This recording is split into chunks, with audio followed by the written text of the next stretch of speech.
Welcome to my channel. Welcome to Healing the Children. Hope you all having a blessed day. Distinguish spiritual sensitivity from mental illness in children involves navigating overlapping symptoms and different worldviews between traditional medicine and spiritual framework. Key challenge and distinction. Spiritual overlap. Phenomena like hearing voices or visions can be interpreted as either non-psychological spiritual mediumship or clinical hallucination or psychosis. Risk of pathologising. Standard clinical tools often lack the framework to account for a child's spiritual worldview, which can lead to paralyzing healthy spiritual development. Impact versus content.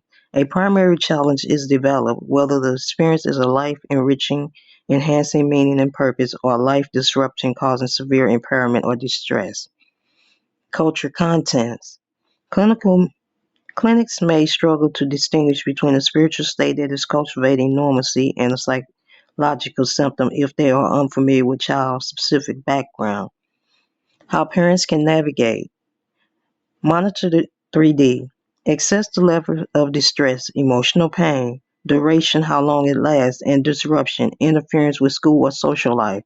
How disruption usually point toward a need for clinical support. Seek and integration care. Look for spiritual continent, mental health professionals who respect spiritual identity while still utilizing clinical standards to screen for underlying biochemical or neurological issues. Third, encourage open dialogue. Create a space for a child to label their emotions and experience without judgment. Validate their feelings can reduce the anxiety, often accompanied both spiritually and sensitivity. And mental health struggles. Prioritize grounding. For sensitive children, focus on grounding activities like spending time in nature, maintaining consistent daily routines, and limiting screen times to help them manage intense stimulus. Be an advocate. You know your child best. Document moods, behaviors to provide clinics with a more complete picture than they might see in a 45-minute appointment. Support groups.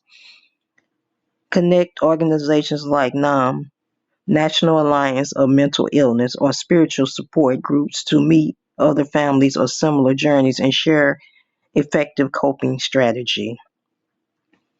This is bringing you other things to look at, to bring you up to date, to be aware of mental illness versus a child that is spiritually